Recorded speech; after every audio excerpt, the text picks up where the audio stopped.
Hey y'all, and welcome to the kitchen. I want to show y'all today a quick one-pan plan that is delicious and a crowd pleaser for the whole family. This is my fajita chicken and rice, and you guys are going to love it. It uses one of my favorite shortcut ingredients, and that is some pre-cooked chicken that I do over the weekend almost all the time. I combine a pack of chicken breasts with a pack of chicken thighs in my Instapot, cover them with some seasonings. A little bit of rotel is what I did this week, some chicken broth, garlic, and seasoning salt. And this cooked and shredded down, and I've been using it all week long. This is one of the recipes that I love to use this for because it is a one pan plan. So on top of this being a shortcut situation, it's also only ready in one dish from stove to the table to the sink to wash. So I love that even more. First things first, I'm going to start by opening a few cans and getting some beans and some corn drained. Now we're going to beef up this chicken and rice recipe with some black beans, some corn, and a little bit of onion. That's going to give some extra nutrients and flavor to our one pan Southwest-ish dish.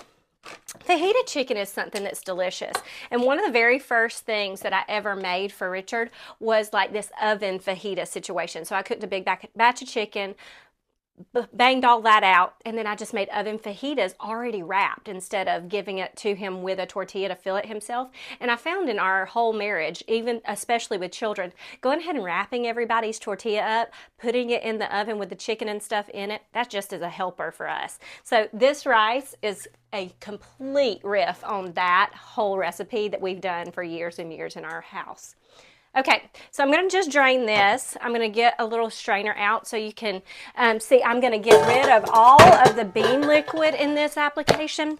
If I was making a chili, sometimes I keep a little of my bean juice, especially when it's seasoned. You don't want to throw away any of the seasoning liquid if it's going to help you keep out of your seasoning stash in your cabinet. But in this case, this is just regular beans that don't have any seasoning on them, and we don't want the liquid. So I'm going to drain my corn as well. Again, if I was doing a soup or something like that and that corn liquid would add some liquid and some flavor, I would keep that. But in this case, I don't need that. Okay, we're going to come over here. I'll just put my hand over because it's a short walk. Bum, bum, bum. Here we are. Get a quick paper towel to wipe off my hand and sit underneath there. Should have thought that through, but it's okay. There's a lot of grace in the kitchen.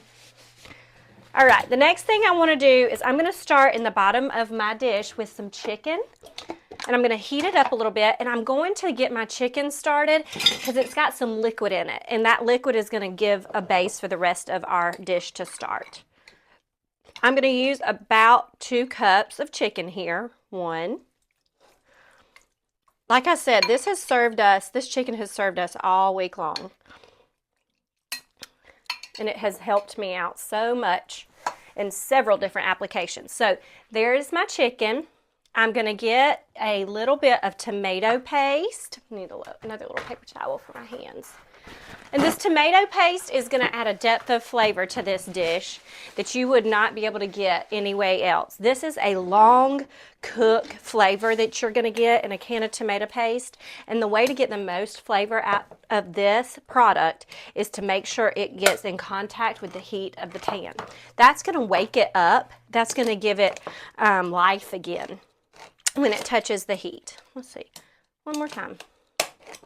Maybe I should concentrate on the can opener instead of talking at the same time. Years and years ago, I actually used to have an electric can opener, and it spoiled me rotten for a while. So now that I have to use a regular one, sometimes I forget what I'm doing. It's like how you know how to do a car seat, and then you go 15 years without doing a car seat. You have to do one to leave the hospital, and you're like, my hands don't do that anymore. It's happened to us. Okay, so I'm not going to use this whole can of tomato paste. I'm going to use about 2 tablespoons, which is about 1/3 of the can. Okay, and now get my heat on. I'm going to get it about medium heat. And I just, like I said, I want to get some heat underneath this. I want to get the chicken warming, and I want to get the seasoning of that all starting to smell up my kitchen and fragrant. So I know that the flavors are waking up. That's tomato paste on the bottom of the pan. Very good. Okay, next thing I'm going to do is I'm going to move this all out of the way, and I'm going to chop about 1/2 of an onion.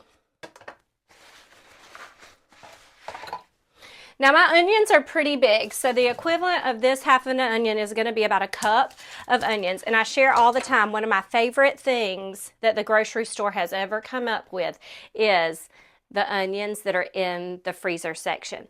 Those onions save everybody so much time and so many tears. I just don't have them today. And honestly, I'm a little bit of a seasoned chef. I can bang out an onion pretty quick. So I usually don't cry too terribly much. But for that application, if you have those onions in the freezer and that's your go-to, use about half the bag and that's a cup. Okay, we're going to go through this way. Turn it, curl your fingers under. And when we get halfway, we rock that forward and get the rest of our onions all chopped down. Okay, I'm getting my onions in. Now really we're just building flavor in the bottom of our pan here. So when our rice hits the pan, it's going to have so many flavors to add to that bland rice, you're never going to even think, oh, this is a shortcut, easy stretch-a-buck meal. But it is. Okay, so the next thing I want to go in with is my black beans and my corn. There's just so much in this dish, and that rice just keeps you full for hours, so it's just a big flavor punch. Okay. The next thing I need to do is get my seasonings in. So first things first, I'm going to get my garlic powder. Now garlic in this is a big deal because you can't really have any kind of Latin food, for me, without garlic. But in particular, Latin food and Italian food, you're going to get a really strong garlic flavor with anything that you make. Okay, so I'm going to measure out about a tablespoon, and we've talked about this before. My tablespoon is right here, so I don't even have to measure. So I'm going to do a tablespoon of garlic. I'm going to go in with about a tablespoon of seasoned salt. Nope, a little bit much. Okay, there we go. You don't want a ton of salt in this because there already was a good bit of seasoning in the chicken. We can add, but it's hard to take out later. So it's important to season as you go. About a teaspoon of black pepper.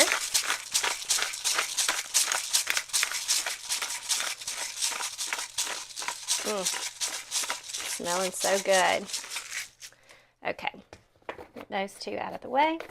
And then I'm going to go in with some cilantro. Now there's two different applications of cilantro in here. Let me give this a quick little stir before I move on too much. There's going to be two different applications of cilantro in here. This cilantro is going to be a flavor application to where it's going to base the flavor throughout the meal. So it's going to cook the whole time with this and actually become tender and part of the dish. The second time we use cilantro, it's going to be to garnish. And that's going to be a lot stronger of a cilantro taste. And if that's not something that you prefer, you can just as easily use green onions for this, scallions, something like that. But right now, because this is going to cook a long time, I'm actually going to use these stems. They have great flavor, so don't waste those. We're just going to chop those down. And I'll get up all the way into a little bit of the leaves too, and then just save my leaves. Okay. Get that in there. Okay, and the next thing that I need to do is get in my rice. Now my rice, I have completely measured into my mason jar, but I want to teach you something. Now, you see measurements on your bag of rice, but some things we just need to think about for a minute to know that we know even more how to capably do that if we don't have everything that we always have on hand. So if I didn't have a measuring cup, I could get a mason jar, measure on my mason jar where my rice level is, and as long as I know that, my 2-to-1 ratio will still work. So here I have my rice up to here. This is a cup of rice. But I also know that no matter how much rice this actually is, this is math, 2-to-1 is still 2 times up this jar for this amount of rice. So I'm going to put my rice in, measure up to that little E on my jar 2 times. And you could always use stock if you wanted to here. That's always a good idea. I have a lot of flavors going on already, so I felt like I had enough seasoning without doing that, but that's totally up to you. Okay, so we got 2 cups of rice, or 1 cup of rice, I'm sorry, and 2 cups of water.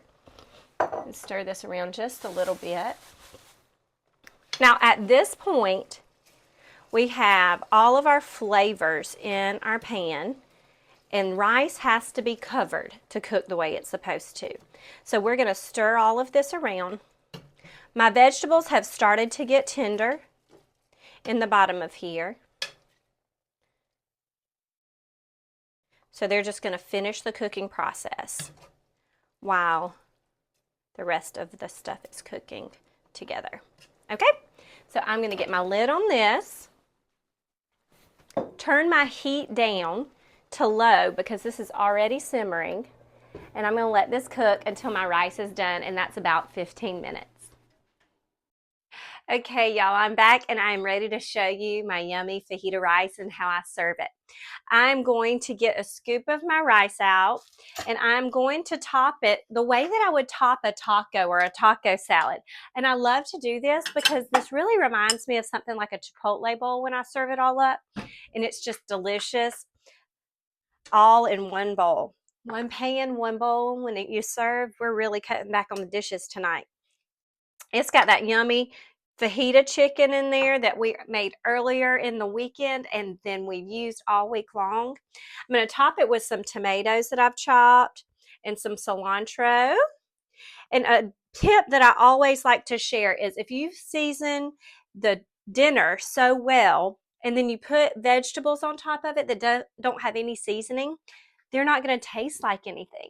So go ahead and season the vegetables that you put on top of your food, and then you'll have that great savory taste all the way through. I'm going to put a little cheese on mine too, just because I can and I have it. Okay, let's give it a taste. I've already got a bowl made for Hannah because she is my official taster, and she is ready to do this as soon as I push stop on the record button. Good tomato. It's like taco night in a bowl. Delicious. I hope you make this in your kitchen tonight. Happy cooking, y'all.